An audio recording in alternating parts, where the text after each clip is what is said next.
Hello everybody and welcome back to another episode of Slam Talk Sports. I'm Slam, I talk the sports, and yeah, the rumours are sort of true. I haven't had a shower since the last time Carlton scored 100 points in a game. And for those playing along at home, that was July of 2024. It is the round 4 preview show. 7 games to preview, 1 game to unpack. And of course, we always start with Thursday night football. It was Collingwood taking down Carlton by 17 points at the MCG. And what was a wet, slightly windy, and a pretty wild contest that failed to reach any great heights. Collingwood simply were better in all facets of the game, but most importantly, they were much cleaner and crisper in the contest. It was tough conditions to play in. It was a game that, as I said, didn't reach any great heights. If it was a Hollywood blockbuster, it deserved to go direct to DVD or hell, even VHS. It was not a good game for the impartial viewer to watch, but the likes of Penderbury, the likes of Sidebottom, and even best on-ground medalist Lachie Schultz decided this contest with slicker and cleaner ball use in the forward half. And for Carlton, it was more of the same. It was errors. It was fumbling. It was back half turnovers. It was the things they've tried to correct for the last month. Michael Voss in the post-game said the standards have dropped. Now, if the standards are to never kick 100 points, to turn the ball over, and to look lost in your forward half, well then, yeah, the standards have dropped. Here's a quick word from Coach Voss. Really, our system is nothing more than we turn up next week and we play another opposition. And that's all we need to focus on.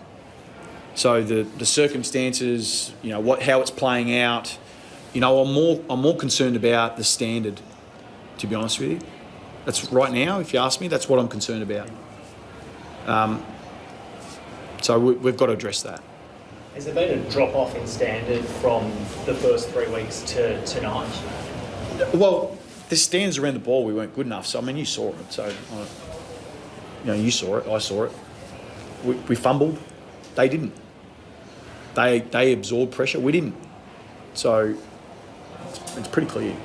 I understand what Vossi said. If you look at the stat sheet, there's some really alarming numbers. Patrick Cripps, 1 clearance. This is the man who has carried the Carlton Football Club on his back for the last decade. He can't do it every single week, especially when the opposition knows he's the only one that's going to kick in, that's going to put in, that's actually going to get his hands dirty.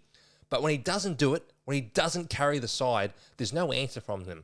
No one else is willing to pick up the slack. Where's Chera? Where's Walsh? Where's all these other players they've invested time, money, and effort into? I didn't see them perform in a must-win game. It is difficult for Blues fans to get encouraged about anything going forward when you see the level of performance you did on Thursday night. Also, from a Carlton perspective, there's a big question that must be asked about Sam Doherty. Now, Doherty had 27 disposals last night, which I didn't really notice because it might have been a lot of in and under, a lot of kicks that didn't really amount to much. But Blues fans, they want him to call it quits, to hang him up. They think he's shirked multiple contests this season after, 3-4 ACLs, multiple bouts of cancer, and overcoming that, which has been such a brilliant story and has helped galvanise the club in a difficult period. Put simply, he might not be a top-level AFL player anymore, which is a tough thing to say and a tough thing to admit, but it's a tough call that must be made by Carlton going forward. But what is the issue? What is the big issue? I'm not talking about the guy that sits out the front of a shopping centre with a blue ponytail hanging up the newspaper. What is the big issue at Carlton? Is it coaching? Is it the game style? Is it personnel? Is it belief? I think it's all of these things. There's no quick fix. And usually when it's multiple issues, then the first person to go is the coach. Because the coach can the new coach can reinstall a new game plan. He can bring players in, different belief, different culture. That's the issue, is that you can't sack the playing list. You can't get rid of all these top draft picks. You can't just move Harry Mackay or Sam Walsh's contract quite easily because they're on a lot of money, a lot of players unwilling to move from a big club. A lot of supporters would be upset if they were to move a big name, but there's no flexibility in this list. You've got 4, 5, 6 players on 850,000 plus, and a lot of players making absolutely nothing. And you've got this big gap in your list where there's a lot of players who aren't at a professional standard to compete for a top 4 position, which is ultimately what you want. That is what Carlton stated in the pre-season. We want to be a top 4 team. Well, I think they got it wrong. They're an 0-4 team. They're nowhere near that level. What's going to happen the next coming weeks? I don't see Carlton making the change. I think they'll wait till at least their mid-season bye before thinking about tinkering with the coaching department. From Carlton, it's going to be tough. It's going to be tough going forward. It's a must-win game and gather round against the West Coast Eagles. If they don't, then I think I'll be on this show next week talking about the end of the Michael Voss era. On the Collingwood side of things, another good performance, another workman-like victory. They put their hard hat on, they got their lunch pail, and they went to work. They got their hands dirty at the contest like they know how. And they also adapted to the conditions, as I said before. They had half-backs, they had wingmen kicking goals. You have Maynard kicking another goal in the win. Harry Perryman kicking a goal in the win. As soon as Collingwood didn't really falter in the contest or in the first half of the game, we all knew at home, and all those at the ground, well, it's done. Well, this is over. Carlton can't play second halves. And Craig McRae fed into that at halftime. He let the players know. He gave them some motivation, some belief that, well, when it comes to second half of games, we might be the best team ever. And Carlton are the worst in the league right now. Here's what the great Craig McRae, had to say after the game. Well, Craig, super second half. You would have had to have been living under a rock if you weren't across Carlton's second halves of this season. Was that fed to your players at half time? Did you lean into that? Yeah, we did. We did. Yeah, we mentioned that our second halves have been reasonably strong, and it's only a small sample size, but you sort of reach into those things if you think there's opportunities there, just to give belief potentially of what we have been doing. And again, it's not quite a pattern yet, but it's we stepped into that. How impressed were you with the cleanliness around the footy in that second half especially? Yeah, there's times as a coach you're thinking it's quite wet and blustery, so really tricky conditions. I'm not sure what it presented like on TV, but I know watching at times it's really a dour struggle. And there's times where as a coach you're going, oh, come on, we can just stop overplaying the ball and get the ball going, and because it's really hard to handle the ball, let alone mark it. So there's times where I sort of go, we could have done things a little bit different, but I'm just trying to steer away from these players' decision making. Let them make decisions and let them, play the game how they want it to be played. Yes, it was another instalment of Carlton and Collingwood, with Collingwood winning, I think, the last 25 times they've met. Collingwood have won about 20 or 21. They've owned them in modern history, despite the fact Carlton had their number for so long. Talking about numbers, let's just quickly recap the betting perspective or the betting roundup from last night's game. Touches were the way to go. Some of these players had more touches than you'd get at a Kittens nightclub. Houston, 20 plus. Walsh, 20 plus. Pendlebury, 20 plus. Hewitt, 20 plus. Everyone had the ball because it was wet, it was sloppy. People were able to get their hands on the pill and just quickly fed it out, quickly get it on the boot. Anytime goal kickers, I'm sorry, if you listen to my anytime or anyone else's anytime, you're not having a good time. Myercheck, McStay, Elliott, Hill, McCreary, Kemp, Motlop, none of them kicked goals. It was so hard to kick goals, particularly in the second half, because the rain kept coming down in sheets and sheets and sheets. That pretty much is impossible for you to win anytime goal-scoring bets unless you got very lucky and picked some players who kicked them in the first half. I mean, Collingwood kicked, 8 goals, 15 deep into this game. Carlton had about 3 or 4 goals go into the last quarter. So unless you had the crystal ball, unless you had the script ready, then you weren't going to win on last night's game. It was a good one if you were the unders betters, which a lot of people are. I think Carlton and Collingwood have hit the under in 4 of the last 5 times. It's just always a bit of a scratchy contest, particularly on a Thursday night. That's it for the recap. Collingwood moved from strength to strength. Carlton are on the verge of collapse once again, according to their fans. It can't all be that bad. You play West Coast next week. Get your season started, have some belief, and don't just crumble like you do every other year. Move forward to Friday night football down the Geelong Highway at GMHBA Stadium. That's a mouthful. Yes, Alphabet Stadium is the host for Melbourne and Geelong. Now, this game, we expect just business as usual, don't we? We expect Geelong to just win it. I mean, in terms of the history, Melbourne have only won 1 game at GMHBA since 2016. It's so hard to win down there. But of course, that victory was the iconic one where they came back from 44 points down in the second half, and big Maxi Gawn kicked the game winner at the death to put Melbourne into first position on the ladder heading into the 2021 finals. We all know what happened there. It was the greatest month in the history of the Melbourne Football Club, and not a lot has happened since. On the Geelong side of things, they've lost their last 2 games. They've lost to the Saints at Marvel. They've lost to the Brisbane Lions away at the Gabba. Their second halves, well, the second half sucked against Brisbane. It was really good against St Kilda. So they're looking for a bit more evenness in how they approach the game. The line is 29.5. Let's look at the teams. Tom Stewart returns for Geelong, as does Sean Manor. Out comes Mitchell Nevitt with a plantar fascia injury, and Jai Clark has been omitted. In for the Demons, Caleb Windsor, Keziah Pickett for his first game for the year after a 3-game suspension. Daniel Disco Turner doing his usual jive in the forward line, and Charlie Spargo is back in. Out goes former top 5 pick Jack Billings. Xavier Lindsay exit with a knee injury early in last week's contest. He shouldn't be out for too long. Aidan Johnson also is omitted, and Blake Howes. Now, looking at the team sheets here, you think that Geelong are just a far stronger team. Really, the only advantage that Melbourne used to have over a team like Geelong was the midfield. They used to be able to smash them up at centre clearances, stoppages, and just use their strength and will to overpower them in the clinches.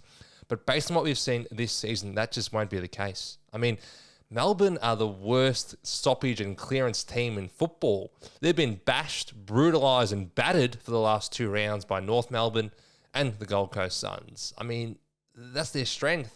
Like, where are they without their strength? They need to make a new game plan. They need to be more of a back half team or a transition team or a team that uses the ball well by foot. They've never been that side, and I can't see themselves reinventing themselves on the fly right now. It's going to be a dark year and potentially a very dark day in Geelong on Friday night. The line, as I said, is 5 goals. I think Geelong will go close to hitting that line.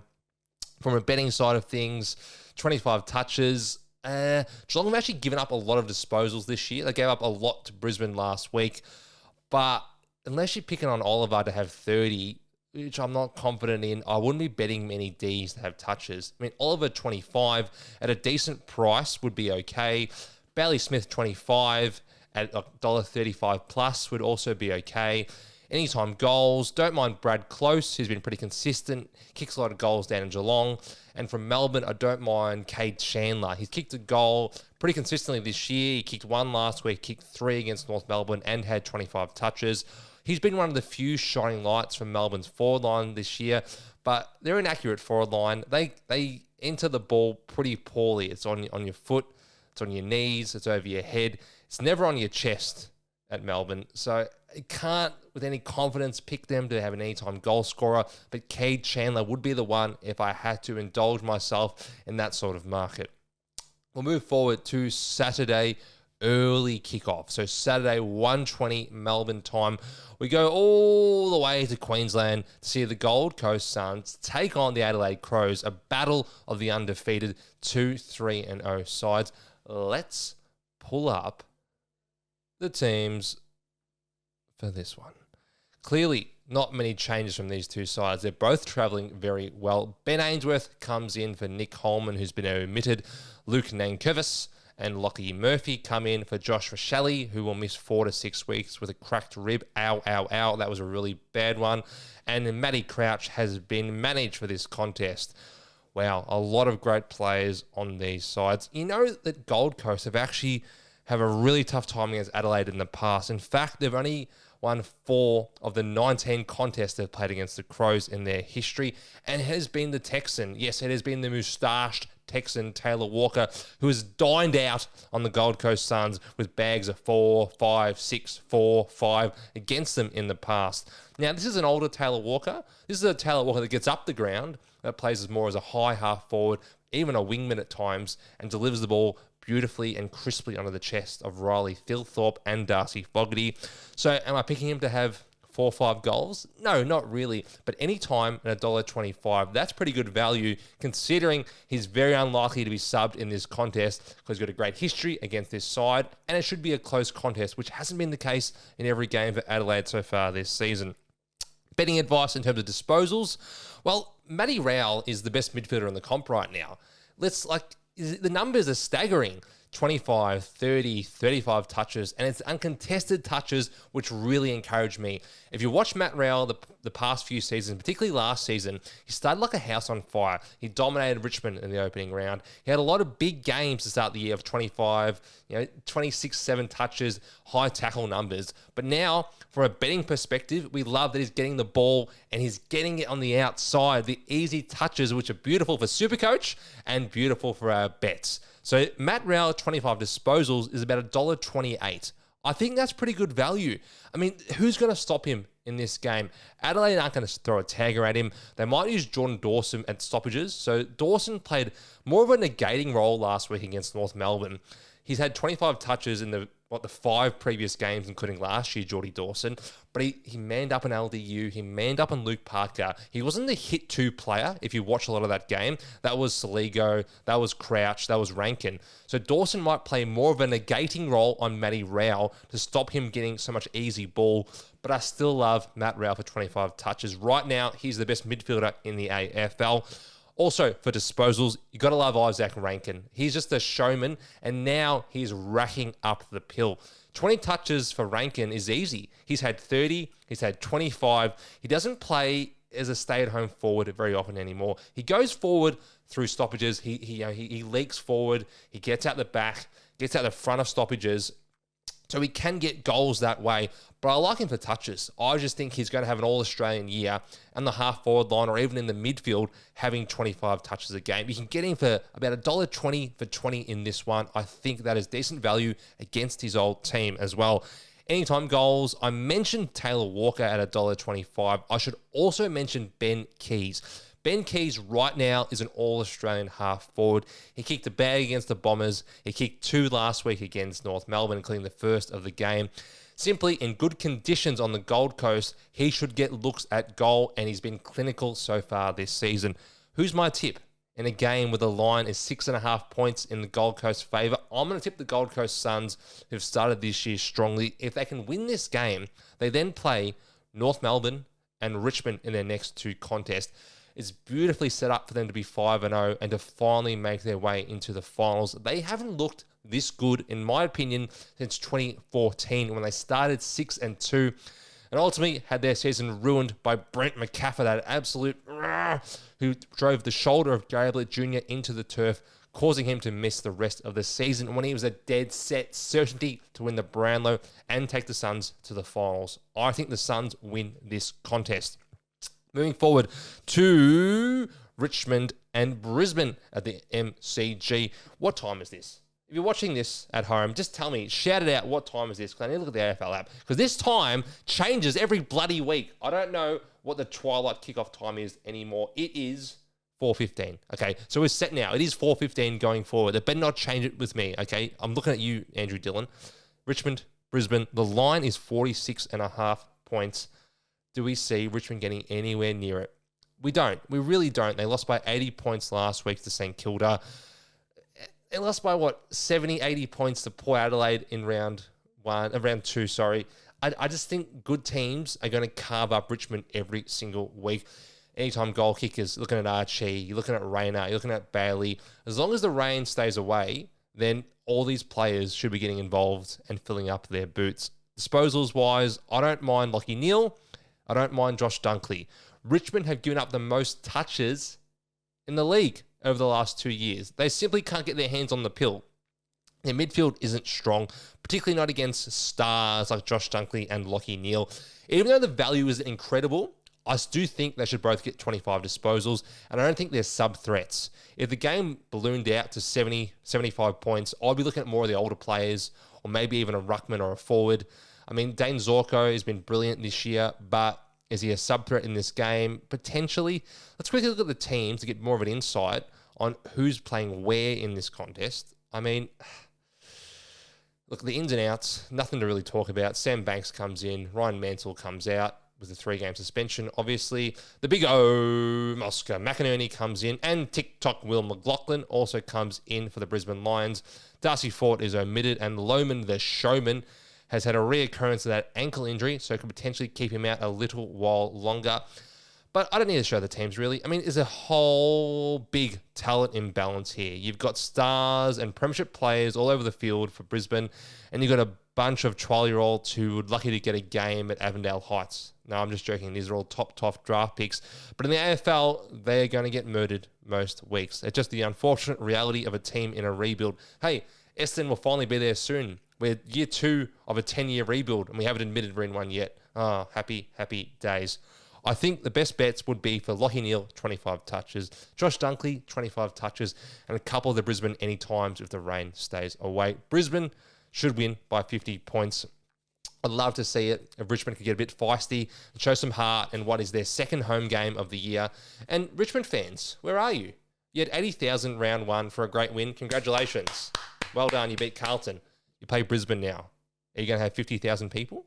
Are you going to fill the MCG with a Tiger Army? Or are you going to be stuck under the cupboard like Harry Potter? Because you've been stuck in 4:15 Tiger time, also called the Labradoodle hour, when people go walk their dogs. No one's watching this game unless they've got SuperCoach interest, okay? So make people show up and make people watch, because I love it when there's a good twilight game. Otherwise, I have to talk to my family and friends, and who wants to do that? I want to talk about football. Move forward to Saturday night. There is one game on Saturday night, and it's not a bad one. It is not a bad one. It is North Melbourne taking on Sydney Swans / South Melbourne. The line is 10.5 points. Let's get the teams up. We should get the teams up. But let's get the teams up. There's the teams. In comes Griffin Logue. In comes Riley Hardiman. In comes Matthew Whitlock, who was acquired on draft night last year in exchange for North Melbourne's 2025 first round pick. Out goes Toby Pink, out goes Will Phillips, and out goes Finn O'Sullivan, who's been a late withdrawal from the original teams due to illness. The Swans, in comes Kedden Cleary, who served a 2-game suspension for illicit drug possession in the earliest parts of this season. And out goes Tom Papley, who will now miss 6 to 8 weeks with a cracked heel. Ugh, that's a really tough one for the Swans to miss one of their best small forwards. The line is 10.5. I think this will be a really, really tight contest.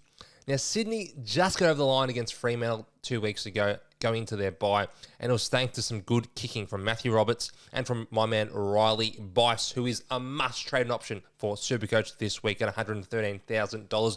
You want the Bice baby, because he's a premiership player at Werribee, and he knows how to kick that damn football and how to find it. He's the number 1 player you must get for all your SuperCoaches this round. Now, one of the players I love most for this round, from a betting side of things, is Matthew Roberts. Matty Roberts has had 20-plus disposals in 9 of his last 10 games. He had 20-plus touches against North last season. And since he's moved to a very prominent designated kicker role in the back line, he's been chopping up. He's only missed it once, which was 2 weeks ago, but I'm very confident in him having 20 touches in perfect dry conditions at Marvel Stadium. He gets kickouts, or he's the first received player from kickouts. So all it will take is North missing a couple of shots, and he's getting that football. And as we saw last week, Rory Laird had 32 disposals from the back line against North Melbourne. I think it is a very nice spot for Matty Roberts to hit at decent price. The line, 10.5 the Swans' way. I personally would take North Melbourne at the line. I think North are looking pretty good this season, and the Swans are only just going. Who would be my tip in like a pure pick'em? Oh, maybe. I think I like North. Wait, did I just say I'm never tipping North again? Stop the show. No, I'm sorry. I actually had like a brain aneurysm. I passed out. I'm tipping the Swans. We'll move on to GWS versus West Coast over at NG Stadium. Now, the line is 64.5 points. That might not be enough. That generally might not be enough the way West Coast have been playing in the recent weeks. I can pull the teams up, but in reality, the teams aren't going to tell a whole lot for this one. I will pull them up. You know what? I can hear what you're saying. I will pull them up. Ins and outs aren't really that relevant for this game. Well, the outs are for West Coast, because Jeremy McGovern is out, Liam Ryan is out, and Elijah Hewitt is out with a calf injury. McGovern has sustained a groin injury last week in the Derby, or the Derby, whatever they call it in Western Australia. He's going to miss 2 to 4 rounds, which brings in Ryan Marrick as a serious option for your disposal bets and for super coaches. He's about 265,000. He had some ridiculous stats last week. He had, 24 disposals or 28 disposals and 24 kicks. So last 2 rounds had 24 disposals and 28 disposals, 24 kicks last round. McGovern's out for 4 weeks. He could be the Supercoach saviour for so many people because he's going to make some serious money for all you Supercoaches out there. He is one to monitor. From the betting side of things, there's not a lot I'm that interested in because obviously GBS are going to smash them in this game. So all the odds are pretty low on anytime goals or for disposals. If I had to indulge myself, which I do love to do from time to time, treat yourself, I wouldn't mind Josh Kelly for 20 touches. I wouldn't mind Tommy Green for 20 or 25 touches just because they're going to be around the ball. They're not going to get subbed. And West Coast midfield is potentially the worst in the competition. They give up huge numbers week on, week out. But I don't love betting in these games. I don't know about you guys at home, but when I know it's going to be an utter blowout, players don't always go hell for leather to get their touches, to get their goals. I tend to look at more of the mid-table players, like even a Jake Stringer. Like it's his first game at home against a bad opposition. For him to kick 2 wouldn't be bad. Toby Green to kick 2 is okay. I just don't know who exactly is going to be the one to bite them, to bite the West Coast Eagles in the bum. Because they're going to get bitten about 20 to 30 times in this game. But who knows exactly is going to be the one to deliver all the hammer blows. We know West Coast are going to struggle, but we don't know who's going to be the one to have the whip in hand, hitting them on every single inch of their body for the whole of that contest. Move forward to Sunday afternoon, Adelaide Oval. It is the Saints travelling to take on Port Adelaide. The line is 12.5 points, which is pretty small, but probably fair considering the performances of Port Adelaide in recent weeks. They lost to Essendon last week. They got smashed by Collingwood in round 1, but we know they're a different side at home. In fact, St Kilda have only defeated Port Adelaide at the Adelaide Oval once in 8 attempts, and it was all the way back in 2020 during COVID. Big ins and big outs. Nothing really to report just yet on what's it, Friday afternoon. We don't have the true ins and outs because it's Sunday squads. But Zach Butters is confirmed to come back for Port Adelaide, and St Kilda's captain Jack Steele will also be returning for this contest. Disposals, bets. This is a hard one. We know what St Kilda's DNA is. It's a strong defense and 2 blokes having all the ball, having all the touches. It is Nasiah Wanganeen Miller to have 25 touches. It is Jack Sinclair to have 25 touches.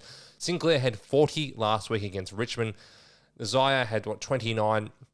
They're going to have the ball. Is the value enough to tip in, though? So they're both about $1.35 or maybe a little bit less to have 25 disposals. Port Adelaide play a really low possession brand. They don't like players in the back half to just rack them up and have 25-30. So which is why I'm a bit lenient to not tip into this game from the disposal side of things. Goals, St Kilda are the underdog, so naturally their anytime goals will be worth more. You're going to get a bit more value in that one. Jack Higgins for anytime is $1.16. I personally don't bet on anytime sub $1.20. I just don't think it's worth it. But Higgins has kicked a goal or multiple goals in his last 5 games. He's been on fire. He is their number 1 threat in the forward half of the Saints. Also, Mason Wood kicking multiple goals recently. Mitch Owens kicked 4 goals recently. They're both about $1.25.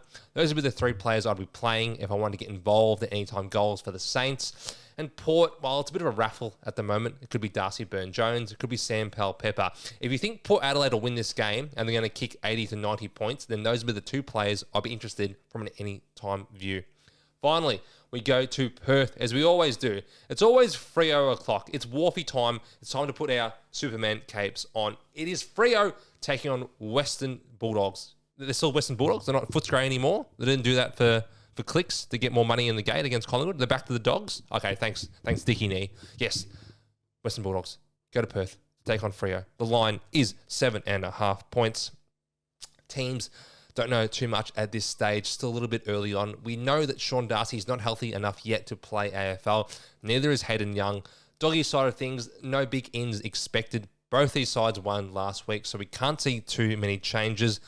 Betting-wise, Brayshaw 25, Strong 25. Is that the most vanilla bet ever? Just to bet on those 2 to have 25 touches. They have it most weeks. It's worth nothing. It's worth about $1.15, $1.16 each.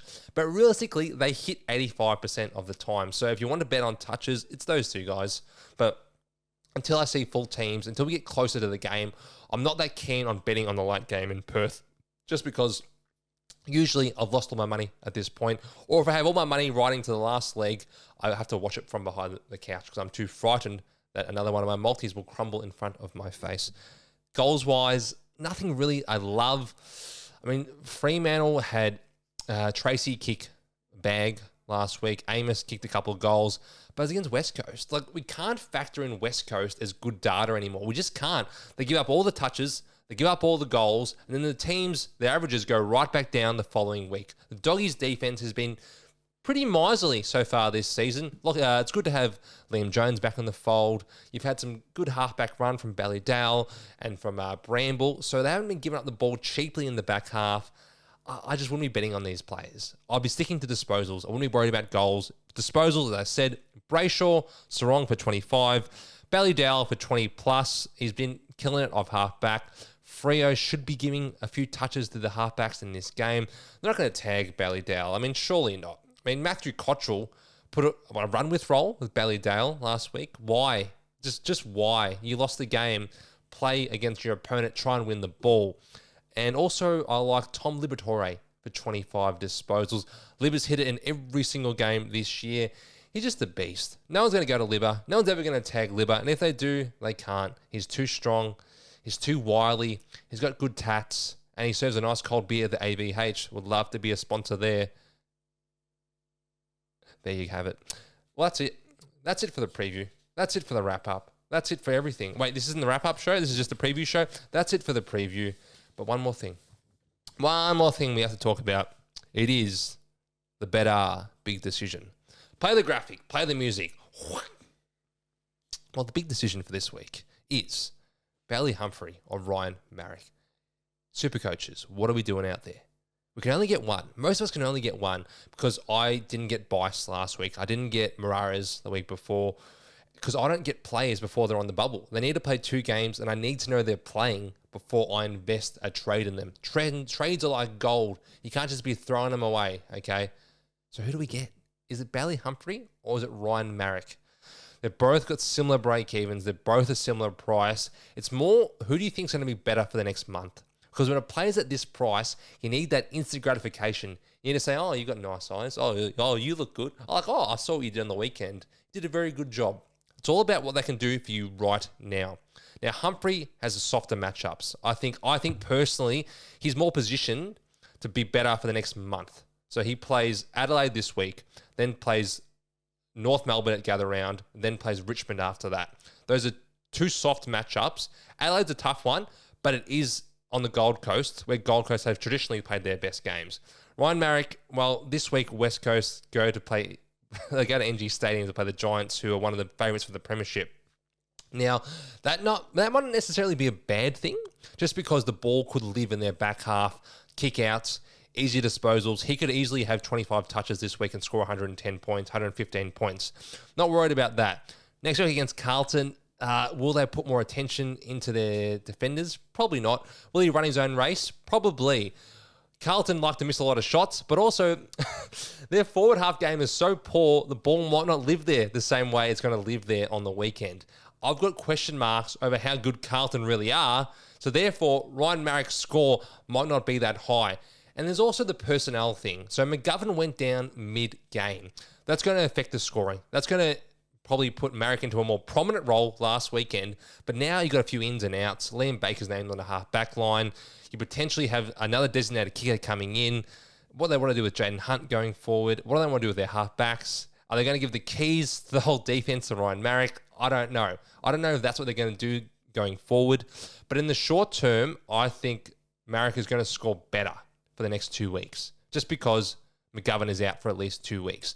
Beyond that, I still like Bailey Humphrey, because I think Humphrey's role, his profile as a top 10 pick, and the fact he gets set amounts of attendances, contested possessions, and hits the scoreboard, and has score involvements, just is a safer floor than what Marrick has to do, which is get kick-outs and a lot of cheap kicks off the half-back line. That doesn't work every single week. It has a higher upside, but also has a lower floor, because we've seen in round 1, he was the sub. We've seen in round 2, he didn't have all the ball because McGovern was there and it was a wet day. If McGovern comes back in 3 weeks, you're not going to want this guy. You're going to want Humphrey. So make the correct call now. It is a bit of a coin flip, But from a personal side of things, from playing Supercoach for the last 75 years, I think Humphrey is the safer bet with a safer floor and still a pretty good ceiling. Okay? We've decided that. We've decided I'm going to be wrong, but it doesn't matter because that's my opinion and that's all that matters. That's it. That is the round 4 preview show for round 4. Yeah, that's I just said it's the round 4 preview show for round 4. All done and dusted. All 7 games remaining previewed. I'll see you all next week to wrap it all up on the Monday review show. The Bombers don't play this week. How good is that? They cannot affect me. I just got to go out there and abuse everybody in football and no one can say anything back to me because my precious team of losers are not out there, okay? They're too busy enjoying themselves and preparing to take down Melbourne and gather round. Anyone is at gather round, come say hi, come over chat about footy, come tell me I know absolutely nothing about gambling or Supercoach. That's fine. I'll be there. I'll love it. I'll enjoy it. I'll see you all next week on Slam Talk Sports. Enjoy community. Be well. Much love.